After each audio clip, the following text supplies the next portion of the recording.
Okay, welcome everyone to Daf Yomi, 1 week at a time. This is Masechet Chullin. Today is our 6th class of this Masechet, and we are going to be reviewing Daf 34 through 40.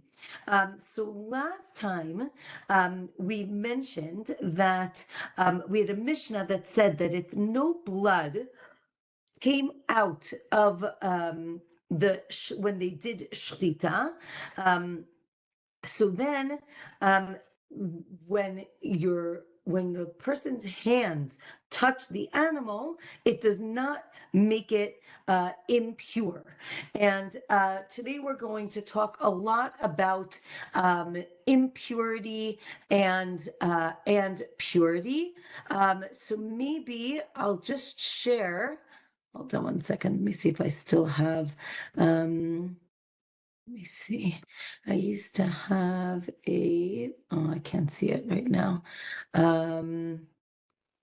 Okay. I used to, wait. Okay, okay, I don't see it right now, but let's discuss what impurity and purity has to do with this. So I think we mentioned it last time that something that is food or produce, it needs to become in contact with a liquid, which then makes it susceptible to impurity, to tum'ah. So we were asking last time, what is the case of our Mishnah? So we said maybe our case of our Mishnah is speaking about meat that is treated like sacrificial meat, right? What's called kudshim. And it's not sanctified, but it's being treated as if it was sanctified, maybe because Kohanim are eating it and they want to be extra careful. So the Gemara says that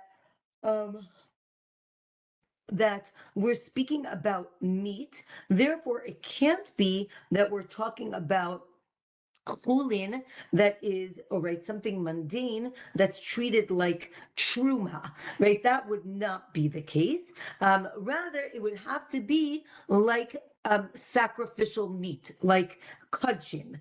Now, we say that one who eats this thing, it's more stringent than food, right? Why? Because we're going to say, if you eat, now let's just remind ourselves how impurity, how tum'ah works, right? Basically, what we have is different levels of impurity.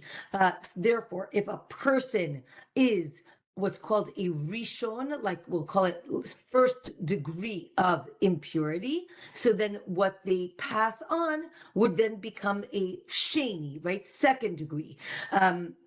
Now, if you eat, so the Gemara tells us that if you eat a rishon, right, something that has first degree impurity, then it becomes first, right?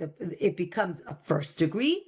Or no, if you eat a first degree rishon, it becomes a sheni, right? Because again, the food is more stringent than the person, right? That would be the distinction. And the difference is that a person and food have different shiurim, different measurements that would affect impurity.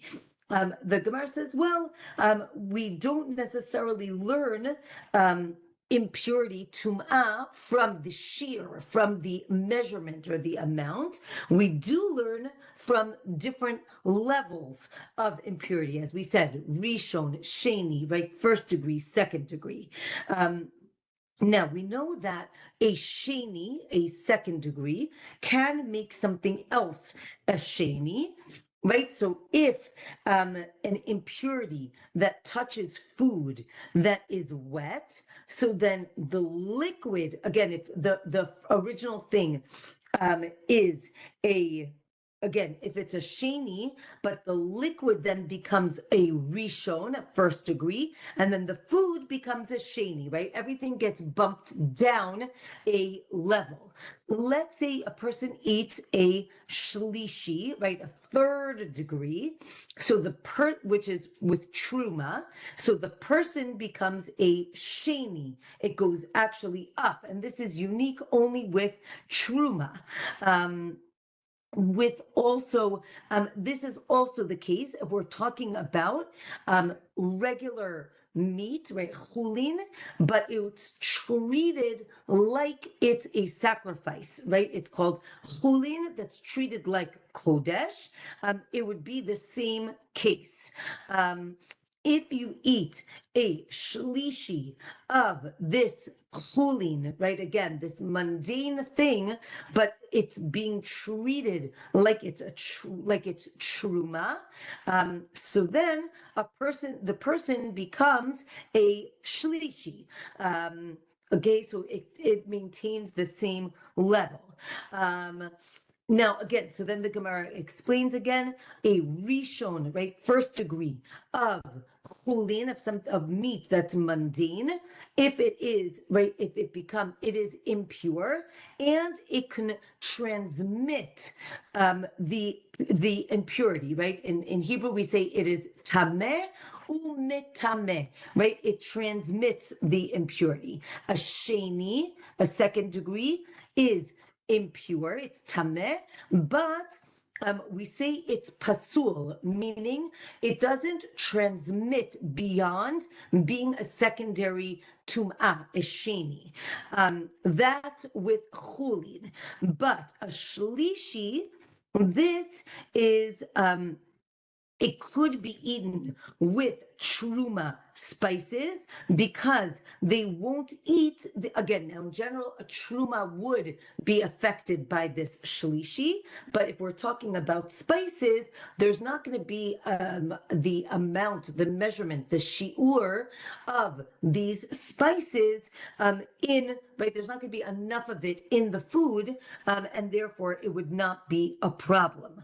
Now, again, if you eat truma that is a shlishi, that's third degree of impurity, then the person is tameh, right? He's tameh. He cannot now go eat truma, but the person can touch the truma. Right, so we see here a difference between touching and eating.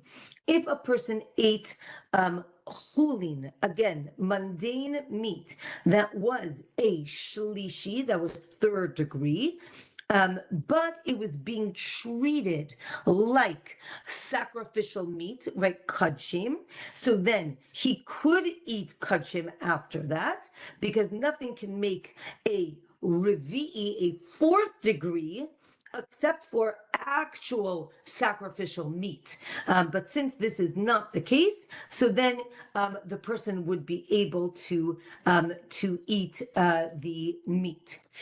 If the person ate a shlishi, then the person becomes a sheni, a second degree for sacrificial meat, but not for truma. Right, and again, here we're talking about what's the shlishi, what's the third degree. We're speaking about chulin, regular meat, but that was being treated like truma. Because they were only careful for the truma, but they weren't careful for kudshim, for sacrificial meat. Okay, and then the Breita brings the Gemara brings a Breita that speaks about what's called Tumat Midras.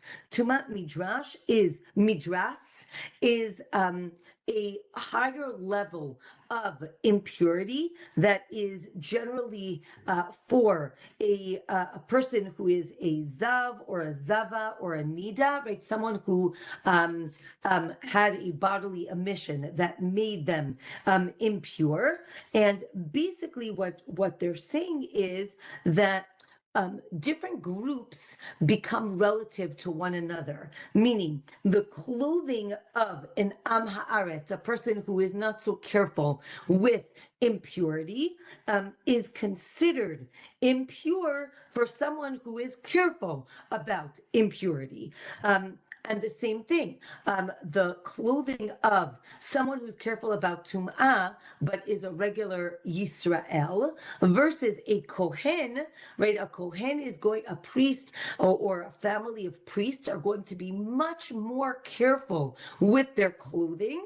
And therefore you can't compare one group to another, right? And here it continues and says that things that are worn by people who are careful about truma are not necessarily careful about sacrificial meat, right? Kudshim, right? Because these are different levels, each level underneath is right below them is not necessarily as stringent or careful than the group that is above them, right? So we see that there is a difference. The Gemara says, well, maybe this is different, right? Maybe we're talking about, if you're talking about midras, where someone maybe sat on it, so that could be different because maybe a person's wife sat on it when they weren't looking. But with produce in general, we would say that if you're careful about impurity for truma,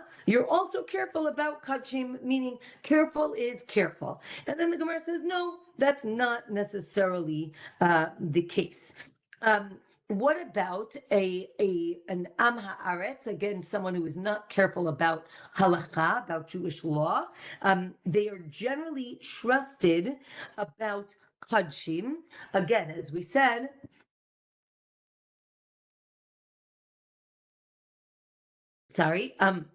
as we said, people are very careful when it comes to sacrifices, right? We did that in Masachet Zvachim and in Menachot. People are very careful when it comes to sacrifices to make sure that they do not become impure.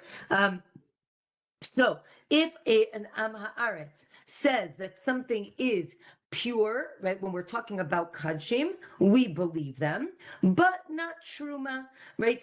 Because again, we're saying it's two different levels of being careful, unless it's wine making season, and then they are trusted.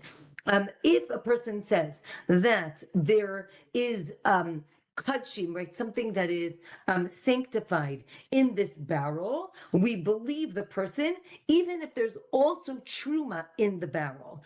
We aren't concerned that they are touching, and maybe the truma is actually impure. We basically believe them for all of these things. Okay, back to our different levels of impurity. A sheni, again, second degree impurity for chulin, for regular meat. So then it can make liquids a rishon. Liquid always goes up a level instead of going down a level. And then it will make truma impure. A shlishi, again, a chulin that is third degree of impurity, and then if it touches sanctified liquids, things that are sanctified, kodesh, then those become a rishon, and then the solids, right, are like solids, chulin, are treated like kodesh. Again, could invalidate sacrificial or sanctified things. Or maybe it's just like regular chulin, or it's like truma. It's actually a machluket. Okay, back to our Mishnah.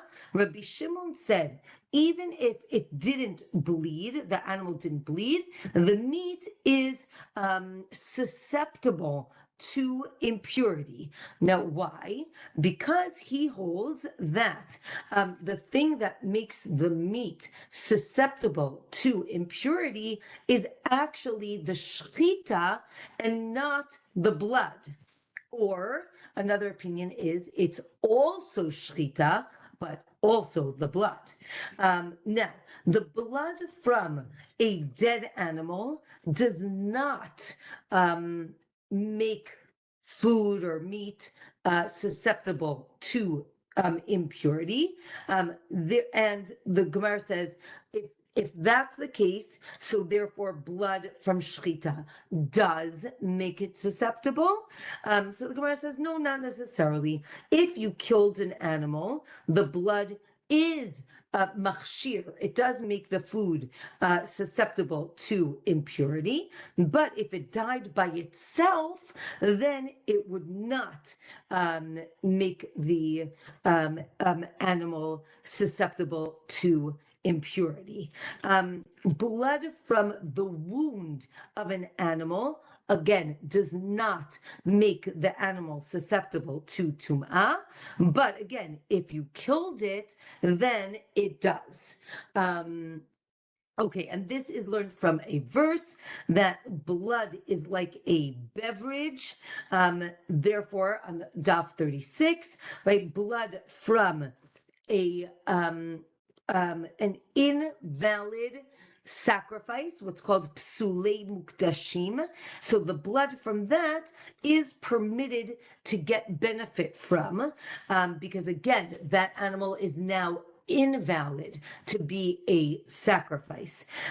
If you, let's say, bloodlet an animal, so when it first comes out, it does not make the animal susceptible to impurity.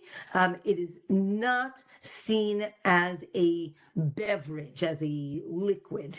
Okay, let's say you're slaughtering an animal and the blood sprays on a pumpkin or a squash. So then it would be that squash is now susceptible to impurity. Or maybe it's the Gemara says it's suspended. So we have to see what that means. So if it was on the whole time, so let's say if the blood was on this squash the whole time, if you wiped it off, if it was on the whole time of shechita, then it would make it susceptible. But if you wipe the blood off in between the two simanim, again, remember, we have two simanim, two pipes that need to be severed for shechita to be valid. Now, we can construct a case where you cut one of the simanim, you wipe off the blood, and then you cut the other one. So it's a machloket if the blood needs to be on this, on this squash the whole time, or just at the beginning, right? And then this is based on the discussion, what is shechita, right? Is it from the beginning of the process till the end? Therefore, if this blood was there at the beginning, it is the blood of shechita. Or do we say, no, shechita is only at the end, and therefore the blood that came in the beginning is just blood from a wound and not from shechita? Okay, those are the two options. Okay. Now, we said another option is tolin. We suspend it. What does that mean, suspend it? We have to wait till the end of shechita.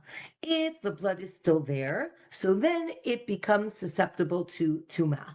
And if it's not, then it is not. Or maybe suspended means we have to wait till Eliyahu, and because there's a doubt, we can't eat it, but we also can't burn it because we don't know what the status of this thing is. Or they both agree that you can't burn it, or maybe that you can burn it. So we're not sure what that means. Okay. Let's say you have, this is a flashback to minachot. Let's say you have a dry piece of mincha, right, that didn't have any oil on it. It is not susceptible to tuma because it is still dry. But because it is kodshim, it is something that is sanctified. It is beloved, and that's called chibat kodshim, right? Because it's beloved, therefore it is susceptible to tum'ah, and it could become a rishon or a sheni, right? First degree or second degree, or no, it can become impure, but it can't transmit that impurity. Again, because because there's no liquid, it cannot be it cannot become tameh. Or again, because of this chibat hakodesh, because there is this belovedness of sanctified things, it's as if it was touched by liquid, and it can now transmit the impurity.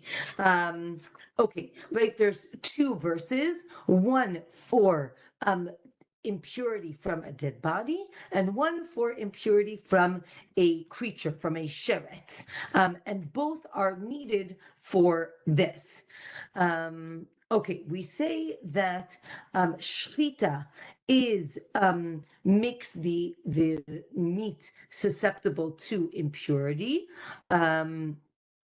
as if it was, right, touched by liquid, but that is only dirabanan. That's only rabbinic in nature. So now the Gemara gives another case, right? Let's say you pick grapes for pressing, and right, to make wine, and juice comes out of these grapes. So then that liquid now makes the grape susceptible to impurity. Or we say no, right? So that's Beit Shammai.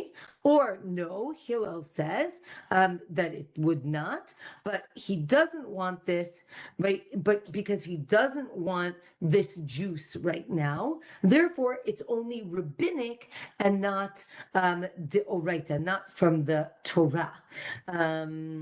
Okay, now we say that the blood of a sanctified animal, right, dam kodshim, is not machshir. It does not make the meat susceptible to impurity because it cannot be spilled, right? Only a liquid that could be spilled on the floor would make the animal susceptible, again, the meat susceptible to impurity. Let's say, right, so then the Gemara talks about the water that was in the butchering place in the temple. That is not machshir, that does not make the meat susceptible to impurity.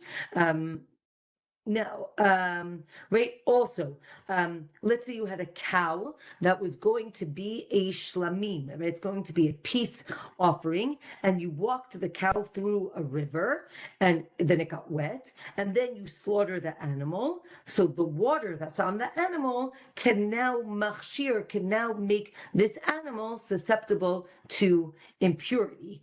That is only because it is sanctified, and that makes the sanctified meat susceptible to impurity deoraita from the Torah. And therefore, if it does become impure, you actually do burn it. But can it make other things impure? Now the Gemara says, teku. Okay, next Mishnah on Daf 37. If you shecht an animal that is about to die, okay, it is not a shrifa. Let's just remember the words. Shrifa means an animal that has a mortal wound. In the next chapter, we're going to say what all of these things are, but something that a limb or an organ is broken, is damaged, that is a trefa. But let's say we have an animal that is sick and it's about to die, so it's not a trefa. If you shecht it, so now, if it jerks, right? The word in Hebrew is pirkus. If it like convulses, so then it shows that it was actually alive before shechita, and then you can even actually eat this animal. Or you actually need the blood to like spurt out when you shecht it. When we're talking about the jerking, it has to be 2 limbs. Let's say you shecht at night, and then in the morning, right, and it was dark and you didn't see, and then in the morning you see there's blood on the walls because it sprayed out, then the animal is valid, the shechita is valid, and you can eat the animal. Or maybe you only need it to jerk 1 limb. If we're talking about this convulsing, maybe it's 1 limb, maybe it's the tail. This is the same for sheep, goats, cows. If it just straightens its limb, that doesn't count. It needs to bring it back. And all of this is for an animal that is going to die, right? What's called misukenet, from the word sakana, in danger, right? Again, not a trefa. And we'll get into all these words. So now the Gemara asks, right? Can you eat this animal? We talked about shechita being valid, but does that mean you can actually eat the misukenet, this animal? So the verse says it needs to be a living animal when you shecht the animal. So maybe that means not an animal that's going to die. But the verse says no. The verse is talking about a trefa, again, this animal that's going to die, which is asur, but not the misukenet, right? Again, trefa, there's something wrong with organs or limbs. Misukenet, it's just dying, like for, I don't know, old age or something else. Again, trefa is mortally wounded. Misukenet is sick and dying. There's nothing wrong with the actual limbs. Maybe trefa, misukenet, and nevela are all the same. We say no. They are all different, and right, the Gemara brings different things, right? The Yechezkel says, I've never eaten nevela and trefa or pigul, and the Gemara says, well, obviously you didn't. You're not supposed to eat any of those things. So it says really he meant a misukenet, meaning normally you can eat a misukenet, but I am holy and I didn't even eat this misukenet. Another explanation is the misukenet is an animal that cannot stand up by itself. It keeps falling down, or maybe it means like even if it like can still eat something because it can't stand up, we see it as dying. Daf 38, Rav says that this misukenet is an animal that's making this low, like mooing sound, or it like just defecates, or it moves its ear. Anything that it does that isn't done when it's dead, like rigor mortis, like if anything that is showing that it's alive, would make it misukenet. If it just moves the limb in one direction, we say that's just like a spasm. If it moves it in 2, then it would be enough. If it does this like low mooing sound, we say that hold on one second. It depends what type of voice it's saying, right? If it is a strong voice, so then it's okay. It means it's alive. If it's a low voice, it means it's actually like dead or actually dying. Same thing with defecation, depends what type, how it's defecating, like is it dead or is it dying? Again, firkus, the spasm, it has to be at the end of shechita. So that means it doesn't really mean at the end, it means in the middle, but not at the beginning, or maybe it actually means at the end, right? We have to see that it was alive till the end of shechita, right? What about this blood spurting out? It can even happen at the beginning. Actually, it's a stronger siman, it's a stronger sign than the spasm. But the Mishnah implies that maybe it's not the strongest sign that the animal is alive. Okay. Okay, if we're talking about from the flock, right? So sheep or goats, the front leg needs these two movements. The back leg only needs one. For cattle, it's both legs, and any movement would be valid. For a bird, even if it just shakes its wing, that would be valid as well. Okay, next Mishnah. If a Jew shechts for an animal for a non-Jew, that would be valid because the Jew is doing the slaughtering, or maybe it is invalid. Even if the non-Jew retains some ownership of like even a small part of the animal, it would be invalid because the Gemara assumes that the stam intention, the regular intention, or like the normal regular intent of a non-Jew is for idolatry, which we'll see is not everyone agrees with. Or maybe we learn a kal v'chomer, right? We learn this from kachim, from sacrifices, where the intent of the kohen affects the animal, right? We did this in zvachim for a long time, and in menachot. It's the person who's doing the action whose intent matters. Therefore, Chullin should also go according to the shochet, meaning the Jew, and not the owner. And therefore, it should be valid. So now the Gemara says, right again, can an owner of the sacrifice affect pigul? Remember, pigul was improper intent for a sacrifice.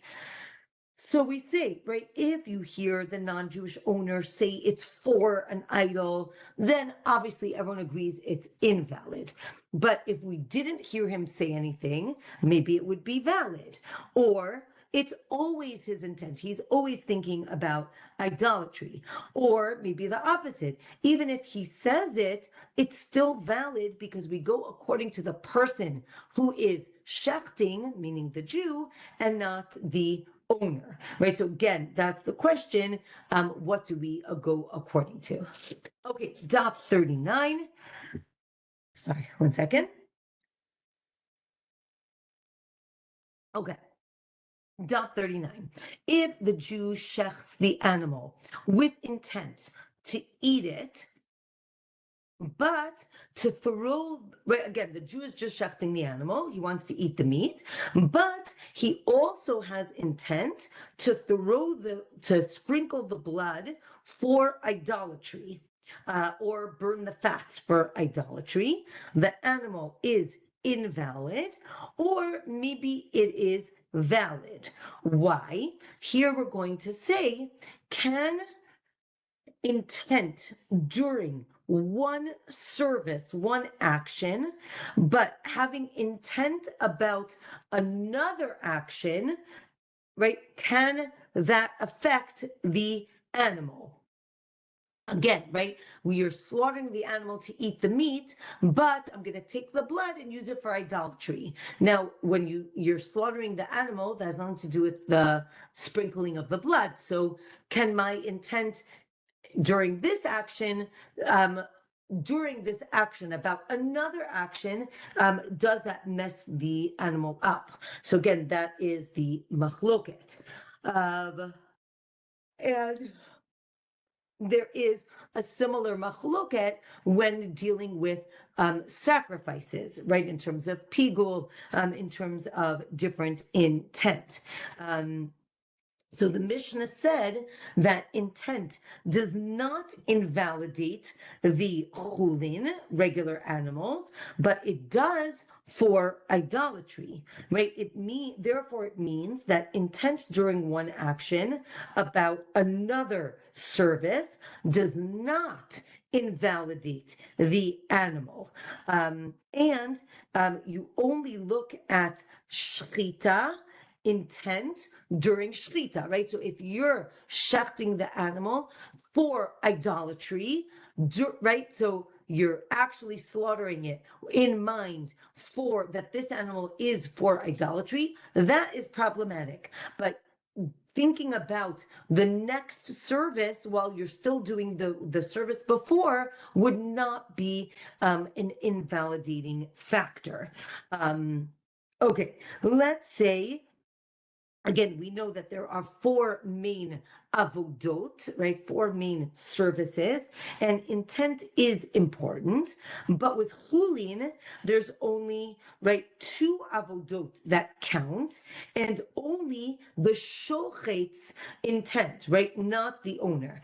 If you shecht it with proper intent, and then afterwards you throw the blood for idolatry. So this actually was a case that happened in Caesarea. They didn't permit the animal, but they also didn't prohibit it. So what does that mean?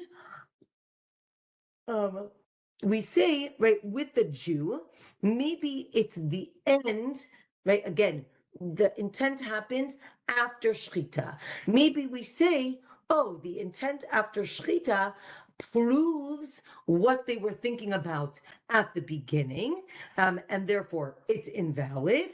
Or no, when you actually did the first, right, action, meaning shechita, you had proper intent. Therefore, this animal is totally valid. So now we bring up a parallel case with get, right? If a healthy person says, write a get for my wife, and he didn't say, and give it, right? Kitvu, right? But he doesn't say kitvu utnu, right? And give it. Therefore, we don't give it to the wife because maybe he's just trying to torment his wife. Not that that's a very nice thing, and not that we want to support that, but we don't think he meant, I'm going out of town now, do me a favor, deliver the get to my wife, right? We don't say that. And this case actually happened in the time of the Gemara, and the next day, the husband fell off the roof and died. So now the question is, what's going on, right? So the Gemara, I think, like very sharply says, right, if he fell on his own, i.e., if he jumps off the roof, so then you actually give the get to the wife, meaning he meant it as give it to the wife. If the wind pushes him off, meaning if he just like has an accident, so then you don't give it because he didn't mean to give it to his wife, right? And we say that the end proves what his original intent was, right? Again, right? If he jumps off the roof, it proves that he really did want to give the get to his wife. But we say maybe this case is different because he actually did say, write the get, as opposed to with shechita, he didn't necessarily say anything, and therefore it might not be parallel. Another case is if a person writes all of their property to a Kohen, and the Kohen says, I don't want, thank you so much for all of these things. I don't want the slaves. So we say that the slaves can still eat truma. It's as if the Kohen actually does own them, or no, he's allowed to say, I don't want the slaves, and the heirs actually inherit the slaves. Or maybe it's a machloket when he doesn't say anything at first. He doesn't say anything at first, and then says, I don't want them. But right, if someone else accepts it for him, maybe that is um, a different case, right? Again, does the action at the end, when he refuses them, show what he was thinking at the beginning, or no, not necessarily, right? And the law is that intent of the owner does not affect shechita. Only what the shochet is thinking about is taken into consideration. Okay. Ilanit asked, does this mean his suicide shows intent for the money to go to his wife by the get? That's what it sounds like. When he said write a get, I think also the issue is about less about the money and more about yibum, right? Does she need to do yibum with the brother? And we say, because he said write her a get, and then he is no longer the next day, we assume that he meant and give her the get. So I think that's the implication. Okay, next Mishnah. If a person shechts for an animal for the sake of mountains or hills or seas, rivers, deserts, that is invalid. Daf 40. If two people are holding the knife together and one has these improper thoughts and one has valid thoughts, the shechita is invalid, right? If half of it is done with improper thoughts.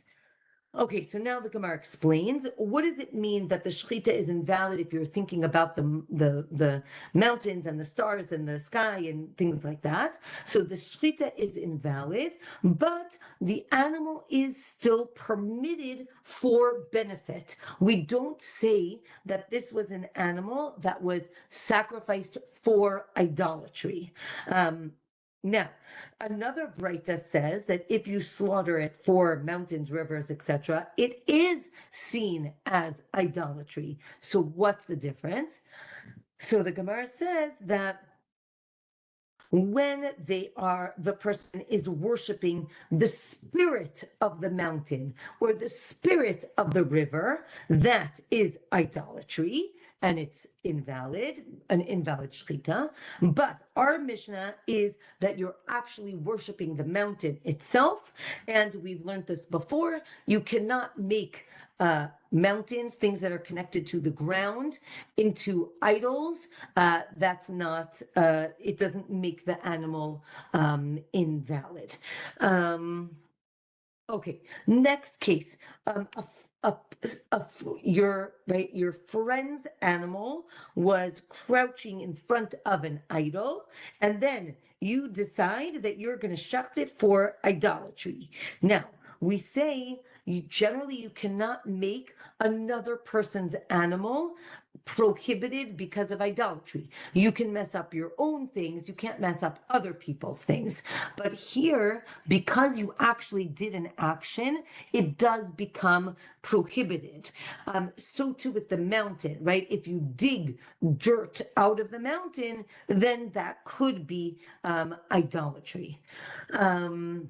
Okay.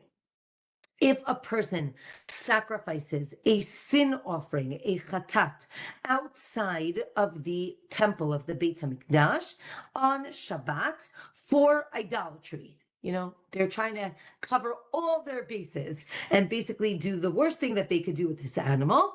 I mean, maybe not the worst thing, but try to stack up as many sins as possible. They're actually liable for 3 sins, right? So again, outside Shabbat idolatry, but the Gemara says, but wait a minute, when you just cut one siman, again, one pipe, you're already making it invalid, and therefore how does this work? So we say, oh yeah, you're right. We're talking about a bird. Remember, a bird only needs one siman, and therefore all of these prohibitions come at the same time, right, simultaneously, and that's why you'd be liable for all three.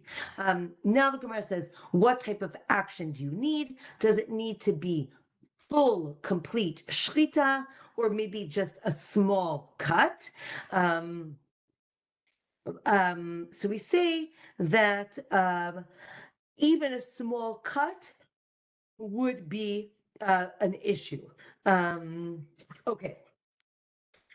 We say, oh, well, but wait a minute, a chatat is, right, a sin offering isn't considered your own. Rather, the case is a bird that has half of its trachea already like cut or somehow separated, and then you make a small cut, but it actually finishes the shechita. Therefore, again, everything happens at the same time, and you would be liable. Again, as we said, you cannot prohibit your friend's things, only your own things. But with a chatat, because you get atonement from this sin offering, you might have thought that it's like yours. And we say, no, it's actually not like yours. The top of Daf 41, just to finish this off, right, that really could be a chatat behima, an animal sin offering, and can only happen when you shecht it completely for idolatry. Therefore, all the things happen at the same time. And finally, we say, no, it needs to be a bird sin offering because he gets atonement, and therefore he can affect it with even just the small act of shechita. Okay, with that, we finish for today. If anybody has any questions, I'm happy to entertain those questions. Yes. Yeah, sorry for the kind of divergence of the little topic there, but since you did answer it, my question about the get, etc., now I can't remember. So if he's giving her a get, jumps off the roof, he's committing suicide, but he thinks he's divorced her ahead of that point, was he being mean or good? Is he like trying to make sure that she is not qualified for Yibum because she's a divorced wife? Is that good or bad, or and does she get the get? Does she get the money? And anyway, do you have any other clarification on that situation? Yes. So first of all, is it good? Is it not good? Again, I think it really depends on the case. I think generally, at least when we were learning Gittin, a lot of these cases were about Yibum, meaning he was trying to be as caring and of his wife as possible, that he wanted to make sure she got her ketubah, and he wanted to make sure she would not be forced to marry his brother. So generally, that would be the case. Now, of course, we just created a case where he's actually tormenting his wife, but that would be when he doesn't kill himself, and he's saying, like, oh, you better be nice to me because I wrote this get already, and one wrong move and I'm going to divorce you, right? So we always have that tension. Definitely in the Gemara, the assumption is that a woman always wants to stay married.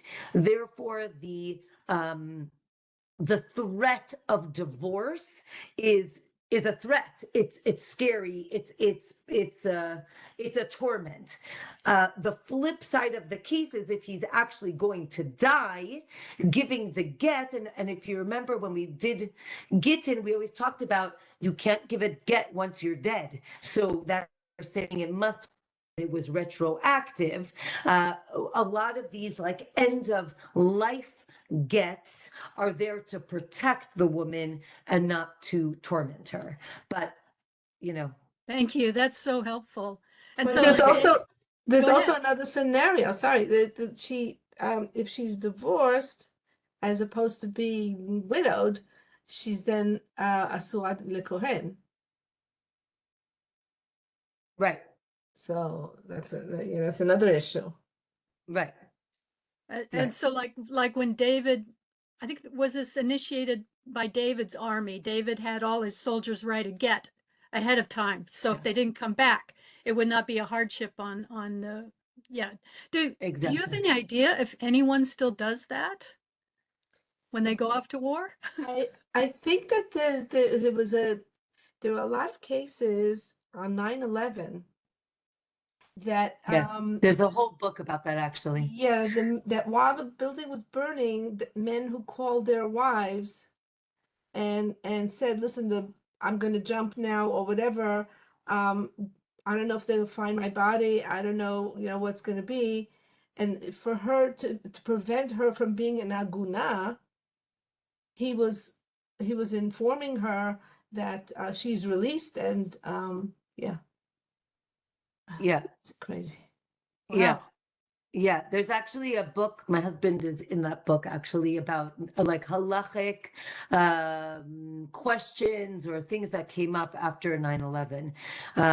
It is not something that is standardized in the Jewish army, in the Israeli army nowadays, but I don't think it's something that is done. But you know, yeah, Actually, I think actually in the army would be detrimental to her if she were divorced. In other words, if God forbid he gets killed in the army, she gets reparations. If she's divorced, she's not going to get anything. Yeah, right, interesting. again, the in case he's never found, Right. that Right, kind of, or whatever, and they could right. finally move to presume dead and give her some relief or whatever. It's all very, very interesting, but it's great that we keep fresh on all of this and the original intent to protect the woman so that we can bring it into modern times and make sure that we're still practicing that. Exactly. Exactly. Yes. It's Yes. always amazing all these halachas. How the Torah is constantly evolving to our times with our inventions and progress and all this stuff like this. There's a shir I started listening to from Web Yeshiva about it, fertility treatments. Is very, very interesting. It started this past Sunday, Ah, so Well, it's very interesting. interesting. Web Interesting. Yeshiva is great. Yeah, absolutely. Amazing. Okay, just a public service announcement that in 1 year minus 2 days, we are finishing, and it's going to be the Siyum Hashas for women on the 7th of June, Be'ezrat Hashem. So put it on your calendars. June 7th, Be'ezrat Hashem in Jerusalem next year. Huge event. And Be'ezrat Hashem, I look forward to celebrating it with all of you. So put it on your calendar. That would be a Wow. good day to make Aliyah, yes? That would be, well, make Aliyah the day before so you can Yes. be at the event. And get a little sleep. Yes, exactly. So I will share details as they come up, but it is very exciting to see the I wouldn't call it the end of the tunnel because there is no end between you and me, but the celebration that is Be'ezrat Hashem coming closer. So kol hakavod to everyone, and may we continue to study every day and every week. And see you Bezrat Hashem next week. And I'm it's all I'm trying because to of you, catch up. Ravanit. It's all I'm trying because to of catch you. up, and I'm in Masechet Brachot Nun Vav, so Yes. trying. Okay. And So, no pressure, Rabbanit, but, we're counting on you to stay strong and to take us to the finish line. I feel that Absolutely. pressure. And I beyond, feel yeah. it. I feel it. No, You should- it's a you can do positive it. thing. you Hazak should know- v'matz. Thank you very should much. You should know that when Web Yeshiva, I don't know if I should be recording this, but when Web first asked me to give this class, I told them I would do it for 3 months. So that was 6.5 years ago. So, at this point, Famous last Bezrat words. Hashem. Bezrat Hashem, exactly. So it is a zchut for me to be able to be part of this journey with all of you. Thank All you right. so much. Have a good night, everyone. Thank you. Night. Thank you so Thank you, much. Tamara. You will. Bye.